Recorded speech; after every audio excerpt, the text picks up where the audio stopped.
ओम नारायण हरि। भगवान गोवर्धन गिरधारी हरि जी की असीम अनुकंपा से कार्तिक मास में कार्तिक महात्म्य की कथा का हम और आप सब मिलकर के श्रवण कर रहे हैं। आज हम कथा में प्रवेश करेंगे जिसमें 22वें अध्याय की कथा देवर्षि नारद जी हम सबको सुनाएंगे।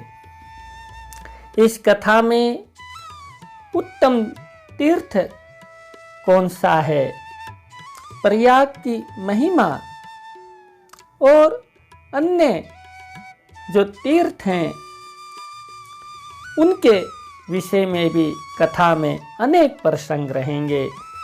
आप सभी सावधान होकर के कथा का श्रवण करें। पृथु बोले, तीर्थों में उत्तम तीर्थ कौन सा है, कृपा करके ये मुझे बताइए।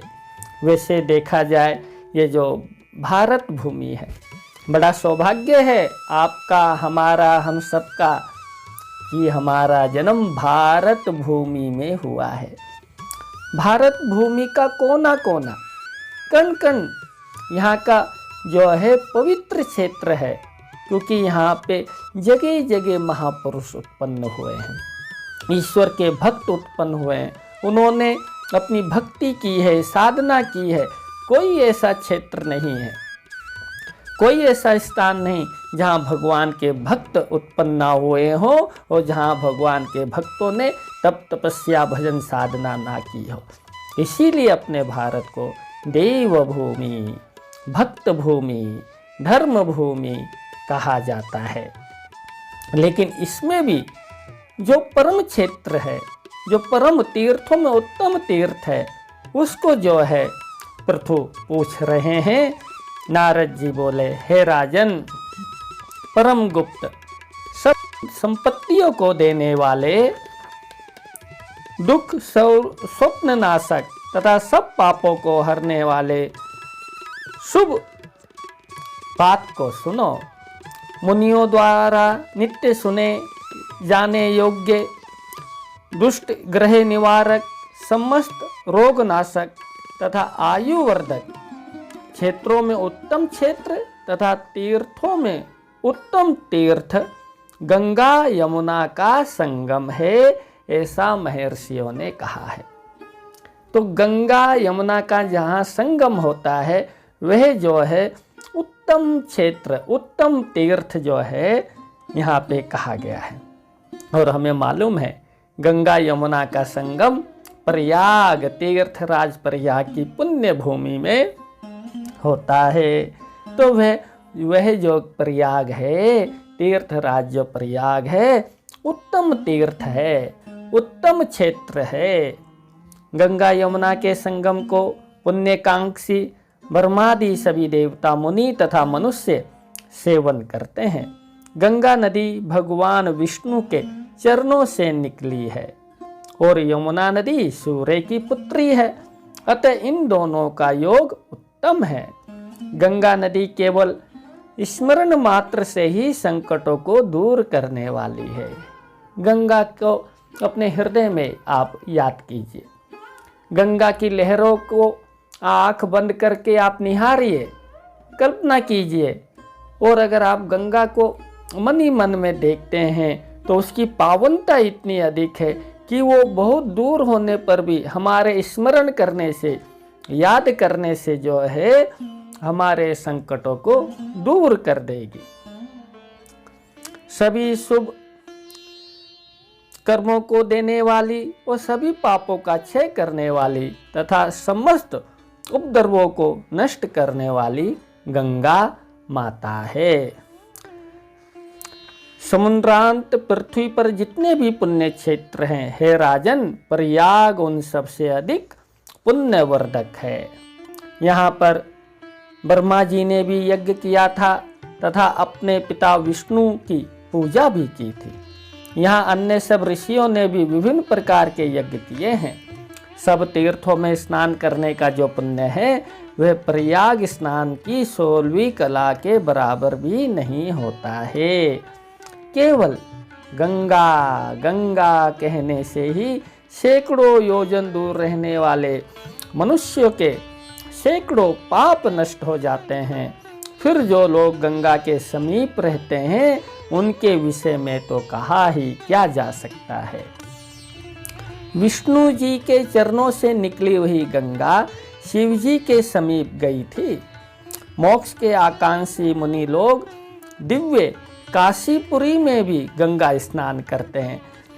गंगा का स्नान बड़ा पुण्यशाली, देवताओं के लिए दुर्लभ तथा विष्णु का सामीप्यदायक है। इसमें अधिक और क्या कहा जाए, शब्द इसकी महिमा कहने के लिए बहुत ही थोड़े पड़ते हैं। गंगा में स्नान करके सभी पापी पाप रहित हो बड़े विमानों में बैठकर परम पद को प्राप्त करते हैं। गंगा में स्नान करने वाले महापुरुष अपने माता पिता के कुल का सैकड़ों पीढ़ियों तक उद्धार करके विष्णु के परम पद को प्राप्त करते हैं। जो लोग गंगा में स्नान करते हैं तथा सदैव गंगा का स्मरण करते हैं वे जैसे सब तीर्थों का पुण्य फल प्राप्त कर लेते हैं, इसमें संदेह नहीं है। वहाँ स्नान करने से सब पाप नष्ट हो जाते हैं। गंगा का स्पर्श करने मात्र से ही मनुष्य देवताओं का स्वामी बन जाता है। तुलसी दल से युक्त गंगा जल मृत्यु लोक में विष्णु रूप प्रदान करता है। इसलिए जब व्यक्ति का अंतिम समय आता है तो हम कहते हैं तुलसी दल, गंगा में तुलसी दल डाल करके वह गंगा जल इसके मुख में डालो। ये हमारे यहाँ पहले से युगों युगों से ये परंपरा चली आ रही है। कितना अच्छा संस्कार है। गंगा और तुलसी के द्वारा मनुष्य को अचंचल और अत्यंत दुर्लभ भक्ति प्राप्त होती है। धर्मोपदेशकों का कहना है कि गंगा और तुलसी के स्थान की मिट्टी के स्पर्श से हरि पद प्राप्त होता है। मैं कब गंगा में स्नान करूंगा, कब माँ गंगा के मुझे दर्शन प्राप्त होंगे। जो व्यक्ति इस प्रकार सोचता है वह नित्य विष्णु पद को प्राप्त करता है। हे राजन, सैकड़ों वर्षों में स्वयं विष्णु भी गंगा की महिमा का वर्णन कर पाने में असमर्थ हैं। अधिक और क्या कहा जाए। देखिए गंगा की कितनी महिमा यहाँ बताई गई है। हम में से लगभग सभी ने माँ गंगा का दर्शन किया होगा, माँ गंगा का आचमन किया होगा, माँ गंगा में स्नान किया होगा। आपने महसूस किया होगा कि माँ गंगा के पावन जल में जब हम स्नान की पहली ही डुबकी लगाते हैं तो शरीर की पूरी थकान, शरीर के मन के अंदर जितने उठ रहे हैं विचार, सब यकायक अपने आप एकदम शांत हो जाते हैं। ये जो माँ गंगा है ये पानी नहीं है, ये अमृत है और ब्रह्म स्वरूप है, ब्रह्म का ही रूप है। ब्रह्म विष्णु जी के ही चरणों से ये निकली है, तो जिनसे निकली उन्हीं का ये रूप है। तो ये ब्रह्म स्वरूपनी भगवती गंगे है। जब भी हम गंगा के निकट जाएं, गंगा स्नान के लिए जाएं, गंगा का दर्शन करने के लिए जाएं, तो हमारे मन में गंगा को देखते ही यही भाव आना चाहिए कि ये साक्षात ब्रह्म है। ब्रह्म स्वरूपनी भगवती गंगे नमः। ब्रह्म स्वरूपनी भगवती गंगे की जय हो। तो ब्रह्म स्वरूपनी भगवती गंगे, ये भाव हमारे मन के अंदर रहना चाहिए। इसी भाव को मन में धारण करते हुए हम गंगा का स्नान करें कि ये जो जल है, ये जो पावन जल है, ये ब्रह्म स्वरूप है। ब्रह्म स्वरूप जल के रूप में ही अवतरित होकर के बह रहा है। तो ब्रह्म स्वरूपनी भगवती गंगे। माँ गंगा का नाम लेने से संसार रूपी पाश कट जाता है। और नरक देखना नहीं पड़ता। तुलसी की भक्ति भी हरि भक्ति की वृद्धि करती है। जो मनुष्य गंगा गंगा कहते हैं वे सब पापों से मुक्त होकर विष्णु लोक को जाते हैं।